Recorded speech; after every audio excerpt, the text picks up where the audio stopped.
After undergoing multiple knee surgeries, Ben Burr-Kirven isn't ready to call it a career just yet. I'll be breaking down his return to the Seahawks after undergoing multiple surgeries and an arduous comeback here on our latest edition of Locked On Seahawks. You are Locked On Seahawks, your daily Seattle Seahawks podcast. Part of the Locked On Podcast Network, your team every day.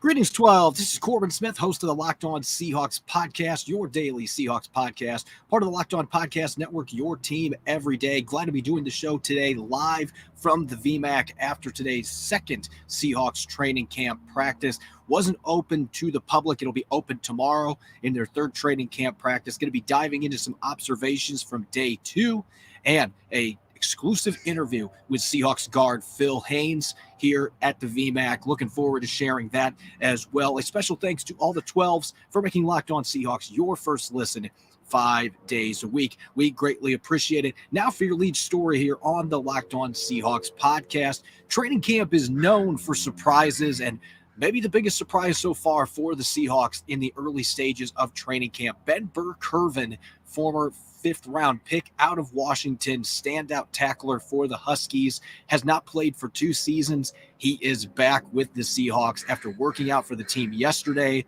a 2-year stint where he didn't play any football, 3 surgeries, a really bad knee injury suffered in the preseason back in 2021. He was back on the practice field today for the first time in nearly 2 years. It's a triumphant comeback for a player that, quite frankly, it looked like his career was on the ropes. Didn't get to play last season, had to have 2 other surgeries. And what's fascinating, speaking with reporters today, Ben Burr-Kirven discussed that the third surgery that he had was actually an experimental operation, what he called a nerve transfer that he had done in Southern California.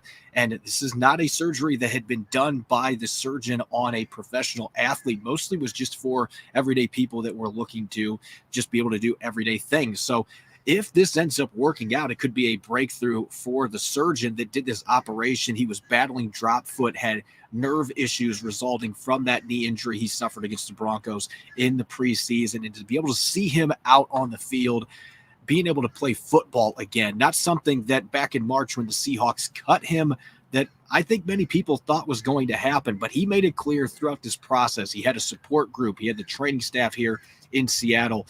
His teammate Nick Bellore was able to hook him up with a strength and conditioning coach back in Chicago. He was able to do some work this summer to continue building his body up for playing football. And here he is, not wearing number 55 anymore, now wearing 48. Draymond Jones has the number 55, but after those 3 surgeries, the torn ACL, the nerve damage, missing the past 2 seasons, ends up getting released in March. Now he is back on the field. As he said, it is a surreal situation being able to practice again. First time in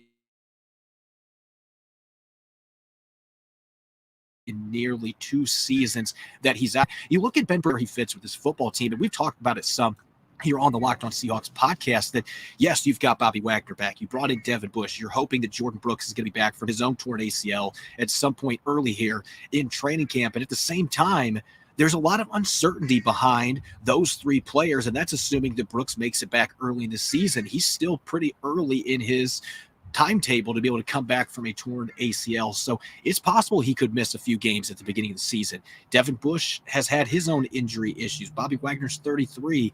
Behind those guys, you got John Radigan and Vi Jones, who haven't played any regular season defensive snaps at linebackers. So Ben Burr-Kirven, even after missing 2 seasons, the odds are going to be against him, but the odds were against him to be able to get back on the field to begin with. So for him to be out there chasing down punts and kicks today in the special teams period, to see him playing in the individual drills, that was something I don't think many people thought was going to be happening for the Seahawks during training camp. And so for him to be able to get back out there, really good news for the former Washington standout. And he may have a chance if he's able to show that he's fully healthy. Obviously, the Seahawks were impressed by his workout to be able to sign him back to the team after cutting him in March. He wasn't in a position to be able to play then.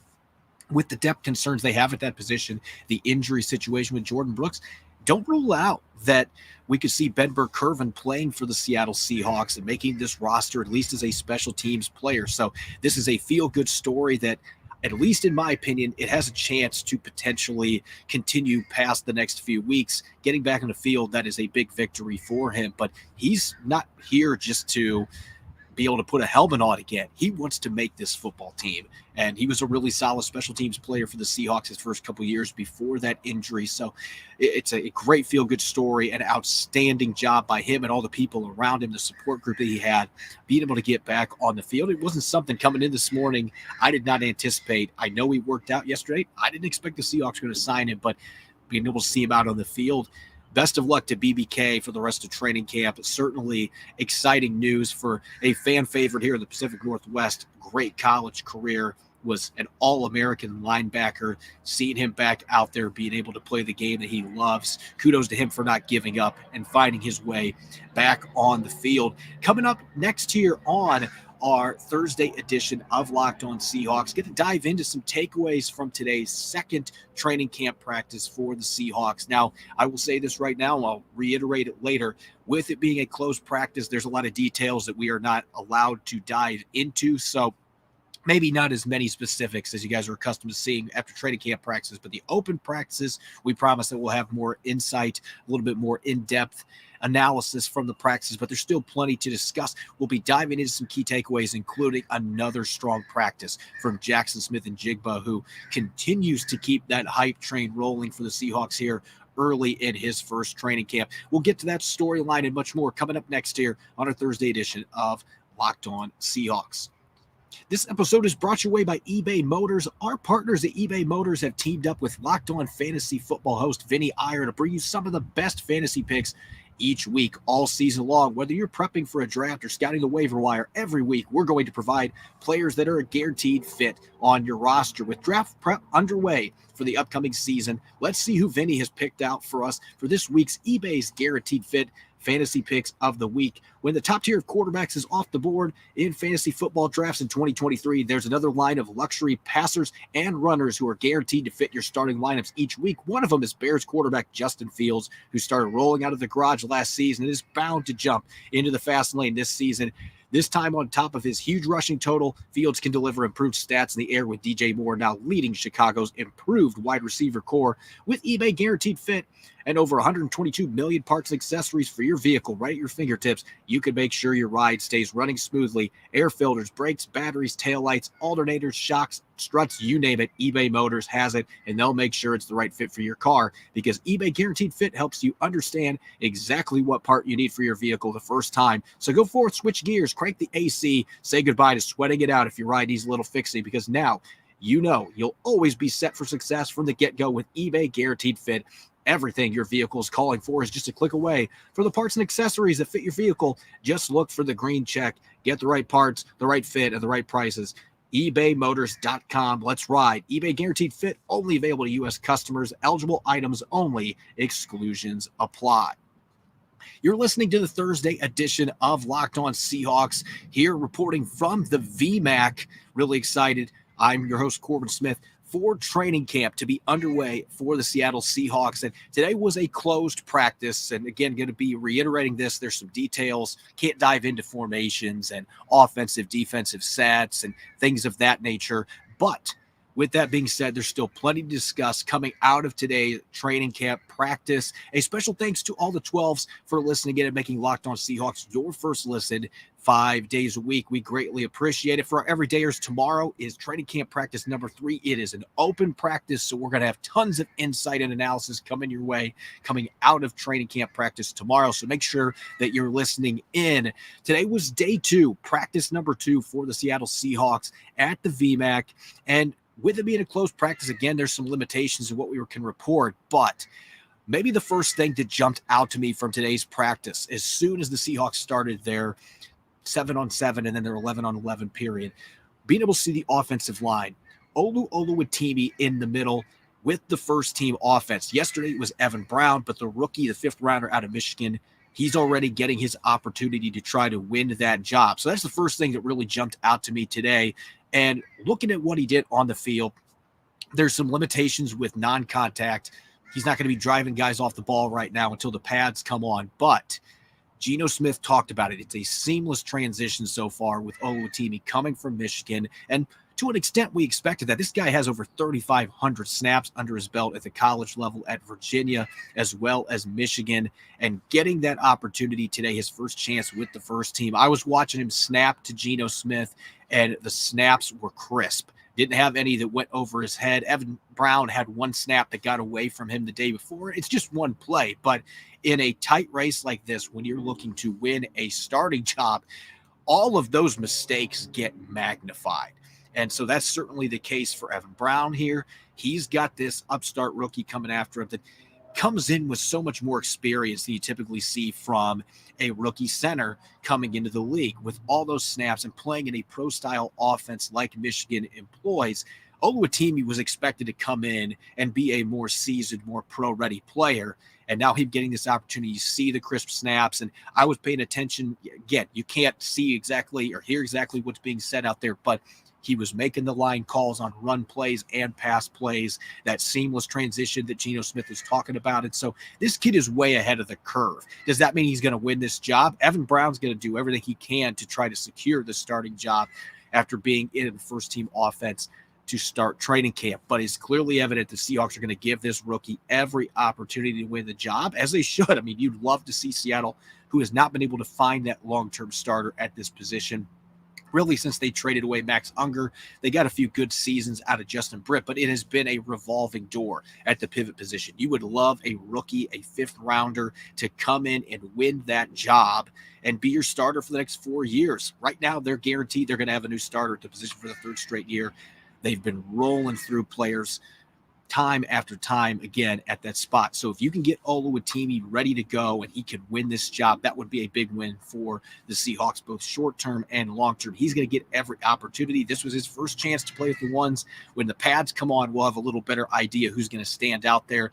Right now, it's anybody's competition, but this is maybe a little earlier than I expected. Oluwatimi was going to be getting some snaps to the first team, and it maybe echoes a little bit last year, Jake Curhan and then Abraham Lucas quickly starting to seize that job. I can see Oluwatimi potentially doing the same thing at the center position. Now, it wouldn't be a training camp episode, particularly early in camp when it's non-contact, defenders can't make plays on the football aggressively.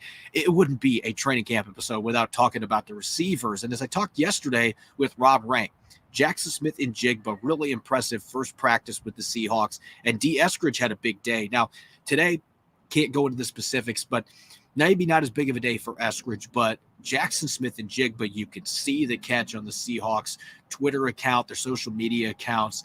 He made an incredible one-handed grab, a left-handed grab on a route down the seam from Geno Smith, and it was with Mike Jackson there. Contested coverage. There was a safety bearing down. Obviously, the safety can't hit him. Plenty of listeners have pointed that out on social media, but still, this was a heck of a catch by Jaxon Smith-Njigba, and he's doing nothing to slow down that hype train as Seattle's second first-round pick this year. He is really building momentum here early, looking like a outstanding third weapon for Geno Smith behind Tyler Lockett and DK Metcalf. And speaking of Metcalf and Lockett, there was a sequence in today's practice where Geno Smith was able to deliver a strike to Tyler Lockett. It looked like it might have been a busted coverage, but was able to get the ball to Tyler Lockett downfield for a long touchdown. And only a few plays later, DK Metcalf comes open briefly. He only had a step on the corner, and Geno Smith delivers it right in the bucket on a fade route down the sideline, stopped just short of the goal line from scoring a touchdown. So two really impressive downfield throws by Geno Smith. Drew Lock also had a couple really nice throws today. There was one, we've talked about this since they made the trade of Russell Wilson and brought in Drew Lock. The arm talent there is indisputable. He has as strong of an arm as you're going to find in the NFL.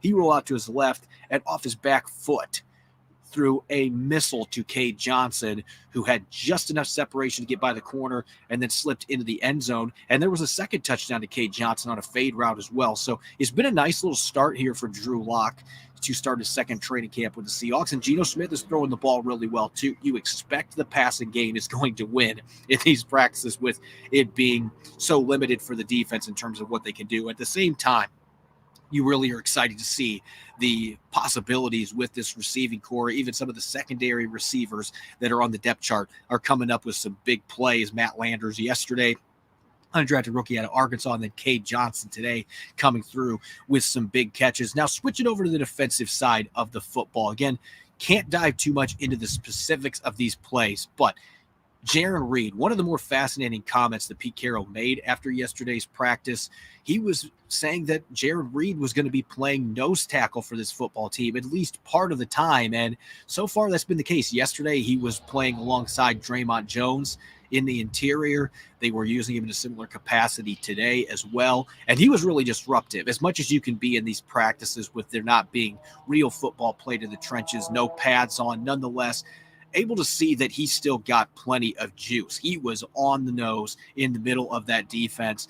I think it was the first play of their scrimmage that he was able to get into the backfield, and in a normal situation, he's bringing down the running back for a tackle for a loss. They obviously can't do that right now, but it's encouraging to see him getting some penetration. There were a couple of pass rushes where he was able to push the pocket back into the quarterback, opened up some things for the edge guys.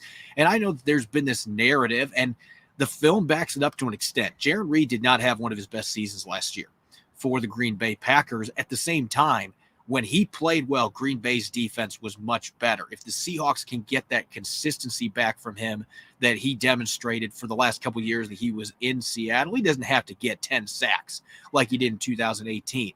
But if you were able to get a handful of sacks, consistent pressures, he had more than 30 quarterback pressures last year. So that's still something that he can bring to the table for a defensive line. And even though he's not a 330-pound, 340-pound guy like an Al Woods or a Brian Monet, he has been a stout run defender throughout his career. Getting back to Seattle, being with a coaching staff that he loves playing for, they know how to best utilize him.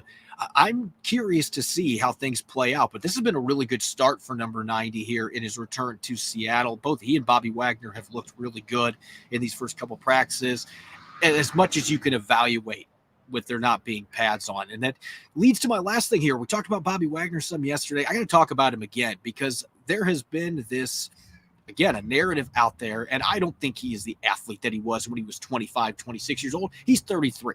He's lost a little bit of a step. You can see that in the film the last couple of years, but it's not to the point that it has significantly hindered his game. In fact, I think he looks more spry right now than what he did a couple training camps ago in his last season that he was with the Seahawks. He is flying all over the field. You can tell how happy he is to be back in a Seahawks uniform. And one play in particular today, Derek Young, as Geno Smith said today, he's a specimen. He's over 6 foot tall. He's 223, 224 pounds, and he ran in the 4.4s at his pro day. So he's got the size speed combination. He's got a running back background. So I think that the Seahawks might want to use him a little bit in their jet sweep game.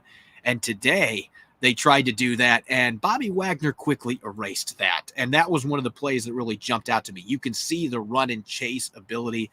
That still remains a strength for Bobby Wagner, even at 33 years of age. Maybe the quickness, the lateral movements are not where they used to be, but in terms of straight line speed, not a 4.5 guy anymore, but he can still book. And he was able to run down this jet sweep with Derek Young, who is a legitimate 4.4 guy. We've seen the speed out here on the field, but the angle he took, the speed he ran with, it was the perfect pursuit. And he would have been able to deck Derek Young on that play if we're watching real football. Obviously couldn't tackle him here, but got to him behind the line of scrimmage, just perfectly executed.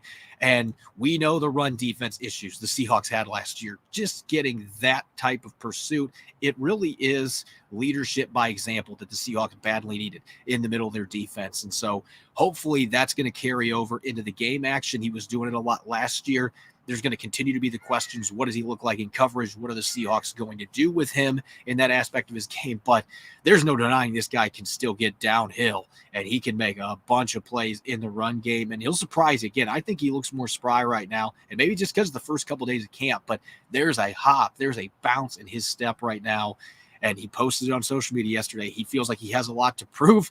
You know, he's an 8-time All-Pro, so how much more is there to prove? But he wants to show people he can still make those plays. And He had a really nice play running down a play to the sideline yesterday. So we're seeing that early, that he's still got that. He's still got the ability to chase down ball carriers, and that's going to be a big deal for the Seahawks defense that consistently struggled against the run a year ago. You're listening to the Thursday edition here on the Locked On Seahawks podcast. I'm doing the show here from the VMAC after Seattle's second training camp practice. Special thanks to all the 12, as always, for making Locked On Seahawks your first listen 5 days a week. And for our everydayers, we've got more training camp coverage coming your way tomorrow. We'll be diving into offensive and defensive takeaways, maybe some special teams takeaways as well, coming out of their third training camp practice on our Blue Friday episode. Hope you be listening in. One of the most fascinating things going into this season, you've got two positions. I already talked center, but you also got right guard, where the Seahawks are going to have two new starters at the position. Now, Phil Haynes did start 3 games for the Seattle Seahawks a year ago. He played a career high in snaps, and the Seahawks saw enough that they decided to bring him back on a 1-year contract, and he's really excited for the opportunity to continue playing in Seattle. He told me he feels blessed for the opportunity to stay with the Seahawks to play a 5th NFL season, and especially considering the way his career started, only played 1 offensive snap in the regular season his first 2 years because of injuries. For him to slowly regain some momentum the last couple years, he was in a platoon with Gabe Jackson last season. The Seahawks went 3-0 when he was in the starting lineup. The run game was better, almost 120 rushing yards per game. There's plenty to talk about with Phil Haynes going into his 5th season. I had the opportunity today before their second training camp practice to catch up with the former 4th-round pick and see where he's at heading into his 5th season with the Seahawks. Take a listen. It's easier for me than doing the little clip thing. Yeah. How was the off season for you, man? I'm sure you were excited to get to come back for another season here. Yeah, I mean, it's a blessing. I mean, be at one place for 5 years, and I mean, it's a blessing to be here. How'd your off season change up, or did you make any adjustments to what you were doing after last year? I know you played more snaps than you've played at any point. I'm sure you had more to watch on film and try to gather, hey, this is where I did well. Here's where I need to improve. Yeah, I mean, I had a bunch to improve on. Just kind of, it was different. I mean, you said I played a lot more, so trying to take care of my body a little bit more and kind of prepare for the season. I had a better idea kind of how to do that this year. What specifically have you done? Because now you see this a lot of time with guys when they've been in the league. You know, after your rookie season, usually there's kind of that awakening. I need to do this differently. But I've noticed with guys 4 or 5 years, and it seems like that's really where it hits. Like, I really know now what I need to do with my diet, with my training. Yeah, no, you're right. Like, diet's a big thing. Training is huge. Like in college, you want to lift the most weights you can, but it's really like working on those end-range muscles. So when you get caught in a certain stance, you don't get hurt because you're strong there. So little things like that people don't really know about. And especially because early in your career you had several injuries you had to battle through too, so there's things you learn from. Yeah, but absolutely. Between the lines, you said there's tons to work on for you. All those snaps you had last year, the film that you got to watch. What stood out as far as things that you're like, hey, I made big strides there? And what areas, as you mentioned, you feel like, hey, this year I really need to make a big leap forward here specifically? I think in pass pro, one-on-one blocking, I got a lot better. Obviously, I can get better at one-on-one blocking in the run. I think that's one thing I've been trying to focus on, just with different schemes. I came out of college, not ever running in the mid or wide zone, so always kind of have to work on that. Stuff like that. It's just got a lot of things you can work on. I mean, a little bit of everything. So. And you got something with the tackles last year. They're coming in from almost all these college offenses are running these air raid or run and shoot offenses. And I think sometimes fans expect, these guys are going to be able, 1 year they'll be able to figure it out. And it's kind of a long-term thing that you have to deal with. You've got 2 new centers that you're playing next to, Evan Brown, Olutimi. What's been your experience so far getting to work with those 2 guys? And what's the toughest thing when you're trying to acclimate to new centers? You've had to do that a couple times now here. I mean, I think both those guys are incredibly smart. They picked up the offense very, very quickly. I mean, Evan's been in the league for a while, and although it's been a couple places in college, so it's kind of different systems. They kind of picked it up really fast. And the main thing is just kind of working cohesion, working off games and double teams, and mainly in the snap counts, because everybody's a little bit different, so you're going to have to get the rhythm of that. We just talked about how long it can take to try to adjust to a pro-style offense, but Olutimi's coming from one at Michigan. I mean, that's as pro-style as it gets at the college level, and Evan Brown's been playing in Detroit system the last couple years. Exactly. So how much does that help accelerate that process a little bit, even with a rookie, and you're like, I know this guy's played in this type of scheme. Yeah. And maybe going to help with that. I mean, you can see in his technique, like even in drill work back in the summer. I mean, like these guys were doing techniques that I took a long time to learn, and just anybody that comes in, they're like, oh, we got to really learn this stuff, but they're kind of already knew similar techniques, and they're just taking a run with it. Honestly, it's been great to see. All the snaps that you were able to get last year in the rotation with Gabe and getting that extra experience. Who to this point's the toughest player that you've had to go against, and how excited are you now that you get to practice against Draymond Jones, who's been one of those guys that gets sacks year in, year out? Nah, playing him first game last year, I was like, wow, this guy's really good. But, Chris Jones, he's that guy. It's tough. They create a lot of one-on-one blocks with him, and he's just a vet's vet. Like, he's really, really good at what he does, so. Yeah, I know that was the game I think you probably gave up the most pressure, but let's be honest, like he could pull Hall of Famers from the 60s and 70s out of Chris Jones is going to win some of those battles. But really I would think having Draymond here to practice against, just like with the corners when they got DK and those guys, sometimes that makes it, hey, who I'm playing on Sundays is going to feel easier. So having a guy like that probably. Yeah, it helps a bunch. Like Draymond, just the quick as it comes, and he can do power too, so he's savvy. So, it's going to help with the ADs of the world, like all those guys. Like the elite pass rushers is going to help us, both me and D-Lou. This being your 5th year, this is your 3rd year now playing for Andy Dickerson. What are the lessons that you've learned from him, especially because he's the guy that you've gotten to play most of your snaps for? Yeah. And how excited are you now? I get 3 years with this coach. Yeah, it's that, again, very rare. I'm blessed to have him as a coach. He's a wonderful coach. He teaches technique better than anyone I've been around. He's a great guy. He cares about you on the field. I can't say anything bad about him. I love him to death. Come on, I wanted something. I got nothing, man. He's just awesome. I love him. So. You have to be really excited for Phil Haynes with this opportunity that's been presented to him, especially when you consider the adversity that he overcame, having a lot of injuries his first couple of years, and then was able to get a few spot starts at the end of the 2021 season, played really well, helped Rashad Penny rip off over 170 rushing yards in those 2 games. And then last year, again, they were 3-0 in the games he started. They ran for almost 120 yards in those games. You can't put all that on Phil Haynes' shoulders, but at the same time, it was clear watching the film that this offense just felt like it ran more smoothly, both in the passing and run game when Phil Haynes was out there. He's only 27 years old. And as I asked him in the interview, getting that chance, same offensive line coach for 3 years in a row, that might not seem like a big deal, but you see how assistant coaches around the league get shuffled, especially with how impatient teams are with head coaches. There's constant change with assistants. So having that same O-line coach for 3 straight seasons, that's who he's played most of his snaps for. And that's why I've said this for a couple months now. I think Phil Haynes, as long as he can stay healthy, that's the big caveat here. If he can avoid the injuries that he had early in his career, with him being a young player that's got a lot of athleticism, he's got that basketball background, and he's figured things out off the field in order to help himself, talking about the changed diet and different training methods that he has taken part in. And now having that continuity with the coaching staff, there's a lot of things that are working in his favor now heading into this season. And he's been the number 1 guy at right guard here these first 2 practices. And I expect at some point Anthony Bradford's going to get his opportunity, the rookie out of LSU, to show what he can do with the first team, just as the Seahawks did with Oluwatimi today. But